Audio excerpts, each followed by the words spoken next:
Hello students, इस session में हम इलेक्ट्रिक चार्जेस और कूलम्ब्स लॉ के बेसिस पर इम्पोर्टेंट न्यूमेरिकल्स को डिस्कस करेंगे। सबसे पहला न्यूमेरिकल है, एक पॉलीथीन पीस है जिसको वुल के साथ रब किया गया है और उसके बाद पॉलीथीन पे नेगेटिव चार्ज हो जाता है 3 × 10⁻⁷ कूलम का। तो हमें एस्टिमेट करना है कि कितने नंबर ऑफ इलेक्ट्रॉन्स वुल से पॉलीथीन पे ट्रांसफर हुए हैं। ठीक है, तो यहाँ पे हम क्वांटाइजेशन का फॉर्मूला इस्तेमाल करेंगे नंबर ऑफ इलेक्ट्रॉन निकालने के लिए। क्वांटाइजेशन का फॉर्मूला क्या था? Q = NE था, है ना।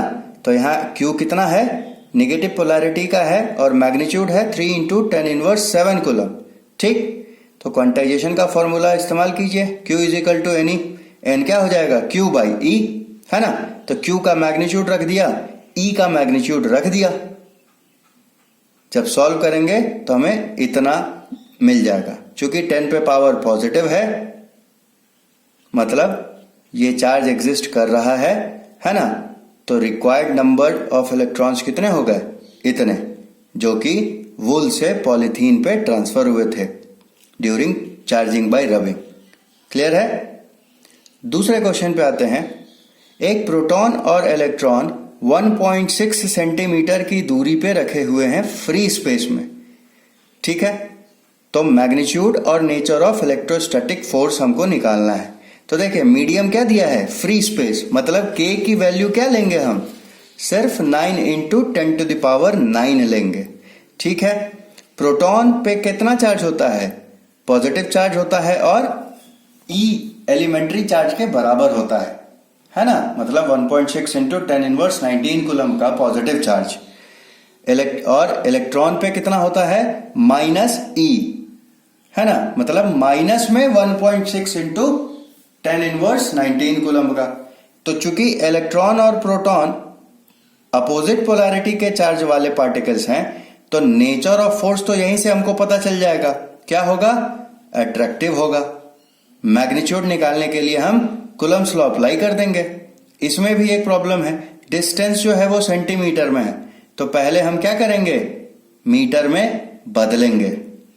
ठीक है, तो अब कूलम्ब्स लॉ अप्लाई कर दीजिए। K की वैल्यू रख दी, Q1 और Q2 की वैल्यूज रख दी और डिवाइड कर दिया डिस्टेंस के स्क्वायर से, है ना। सॉल्व करेंगे तो हमको इतना न्यूटन का फोर्स मिल जाएगा। क्लियर? तीसरा क्वेश्चन है कि कूलम्ब्स फोर्स हमें निकालना है दो अल्फा पार्टिकल के बीच में जब उनका डिस्टेंस आपस में है 3.2 × 10⁻15 मीटर का। ठीक है, तो एक अल्फा पार्टिकल पे जो चार्ज होता है वो पॉजिटिव पोलैरिटी का होता है और 2e अमाउंट का होता है, मतलब 2 × 1.6 × 10⁻⁹ कूलम का होता है। ठीक, तो चूंकि दोनों अल्फा पार्टिकल हैं, इसलिए दोनों पे जो चार्जेस होंगे वो कितने होंगे? 2e और 2e होगा। तो सिर्फ फोर्स निकालना है, इसलिए कूलम्ब्स फॉर्मूला लगा दीजिए कूलम्ब्स लॉ का। तो क्या हो जाएगा? K की वैल्यू पुट किया, दोनों चार्जेस की वैल्यू 2e और 2e पुट की, डिस्टेंस का स्क्वायर कर दिया। सॉल्व करेंगे तो हमें 90 न्यूटन का आंसर आ जाएगा। और चूंकि दोनों अल्फा पार्टिकल्स हैं, मीन्स दोनों पॉजिटिव हैं, सेम पोलैरिटी के हैं, तो नेचर ऑफ फोर्स रिपल्सिव होगा। ठीक, अब चौथे क्वेश्चन की बात करते हैं।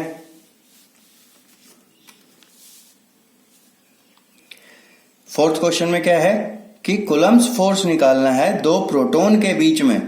कब? जब वो किसी मीडियम में रखे गए हों जिसका डाइलेक्ट्रिक कांस्टेंट है कितना? 64 और सेपरेशन हो 10 एंगस्ट्रम। ठीक है, तो गिवन क्या है? R दिया है 10 एंगस्ट्रम।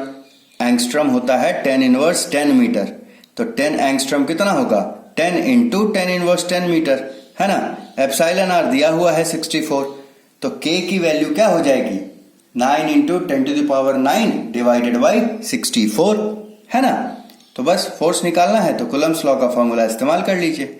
K की ये वैल्यू हो जाएगी, एप्सिलॉन R की वैल्यू से हम डिवाइड कर देंगे, है ना। दोनों चार्जेस का वैल्यू रख दिया और डिस्टेंस का स्क्वायर कर दिया। जो भी कैलकुलेशन होकर आंसर आएगा वो न्यूटन में आंसर। और चूंकि दोनों प्रोटॉन हैं, पॉजिटिव चार्ज हैं, इसलिए फोर्स का नेचर क्या होगा, रिपल्सिव होगा। ठीक है। क्वेश्चन नंबर 5 देखिए, 4 चार्जेस हैं, 2 माइक्रो, -5 माइक्रो, फिर से 2 माइक्रो और फिर -5 माइक्रो का, ठीक है, जो कि एक स्क्वायर एबीसीडी के कॉर्नर्स पे रखा हुआ है, 1 2 3 4। ठीक, स्क्वायर का साइड कितना है, 10 सेंटीमीटर का है। ठीक है, तो हमें बताना है कि कितना फोर्स लगेगा 1 माइक्रो कूलम्ब के चार्ज पे इन चारों चार्जेस के कारण, कब, जब इस 1 माइक्रो कूलम्ब के चार्ज को स्क्वायर के सेंटर पे पुट किया जाए। ठीक है, तो देखिए इससे पहले हमको स्क्वायर का नेचर हमको देखना होगा। तो स्क्वायर का सेंटर कौन होगा, जो उनके डायगोनल का इंटरसेक्शन पॉइंट होगा। डायगोनल की लेंथ होती है √2a, तो आधी लेंथ का कैलकुलेशन हमको करना पड़ेगा ताकि हम सेंटर का दूरी हर वर्टेक्स से, हर कॉर्नर से पता कर सके। तो हर कॉर्नर से सेंटर का दूरी कितना होगा, मतलब +1 माइक्रो कूलम्ब के चार्ज का दूरी कितना होगा हर कॉर्नर से, डायगोनल का आधा, है ना। तो डायगोनल होता है √2a, तो इसका आधा होगा कितना, देखिए कैलकुलेशन भी करके दिया हुआ है मैंने। डायगोनल बाई 2 मतलब √2a/2 मतलब इतना, और 1/√2 होता है 0.707, और a है स्क्वायर का साइड जो दिया हुआ है 10 सेंटीमीटर। ठीक है, तो चलिए हमने सेंटर का दूरी सभी कॉर्नर से डिस्कस कर लिया। क्या मिला हमको, सेंटर का दूरी सभी कॉर्नर से सेम होगा। ठीक, तो अब चलिए फिगर पे देखिए, नेमिंग कर ली, सब पे चार्जेस हमने बिठा दिए, सेंटर पे चार्ज बिठा दिया।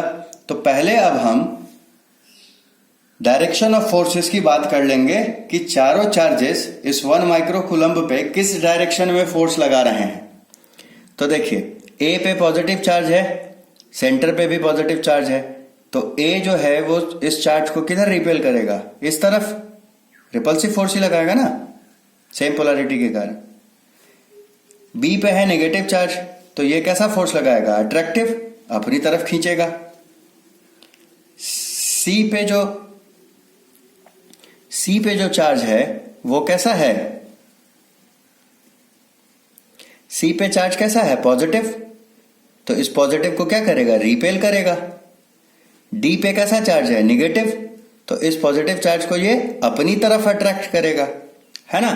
तो देखिए हमें 2 पेयर मिल रहे हैं अपोजिट डायरेक्शन के फोर्सेस के, एक ए के कारण, एक सी के कारण आपस में अपोजिट, एक बी के कारण और डी के कारण आपस में अपोजिट। ठीक है, तो इसका और इसका मैग्नीट्यूड चेक कीजिए। तो देखिए दोनों केस में चार्जेस बराबर हैं, दोनों केस में डिस्टेंस बराबर है, मतलब मैग्नीट्यूड ऑफ फोर्स जो होगा वो क्या होगा, आपस में इक्वल होगा, है ना। और डायरेक्शन अपोजिट होने के कारण ये दोनों फोर्सेस एक दूसरे के इफेक्ट को क्या कर देंगे, कैंसिल। सिमिलरली बी के कारण, बी का मैग चार्ज, यहां का चार्ज, डी का चार्ज, यहां का चार्ज क्या है, सेम है, और चूंकि दूरी भी सेम है बी से ओ और ओ से डी, इसलिए ये जो इस पे फोर्स लगाएगा और ये जो इस पे फोर्स लगाएगा उसका भी मैग्नीट्यूड क्या होगा, आपस में बराबर। लेकिन डायरेक्शन अपोजिट होने के कारण ये दोनों फोर्सेस क्या करेंगे, एक दूसरे को कैंसिल आउट कर देंगे, है ना। मतलब इसने इसको कैंसिल कर दिया, इसने इसको कैंसिल कर दिया, तो इस पे नेट फोर्स कितना लगेगा, 0 लगेगा। क्लियर।